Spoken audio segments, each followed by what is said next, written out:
In this guide, I'm going to show you how to block someone on TikTok. Before we get into this guide, make sure to like the video and subscribe to the channel with all notifications on. It really does help with the channel and it lets us know that you want more content like this.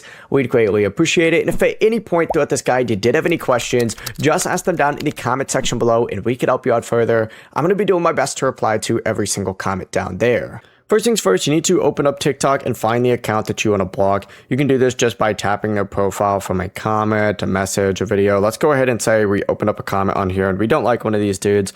We'll select them and then we can go ahead and block them. But once you're on their profile, what you need to do is hit the share arrow up in the top right. And then from here down in the very bottom, towards the very bottom left, you can select block and then hit block again and you are good to go. The process really is that simple. Before you leave this guide, make sure to like the video and subscribe to the channel with all notifications on. It really does help the channel and it lets us know that you want more content like this. We'd greatly appreciate it. And if at any point throughout this guide you did have any questions, once again, ask them down in the comment section below and we could help you out further. I'm going to be doing my best to reply to every single comment down there. Have a great rest of your day though. Peace.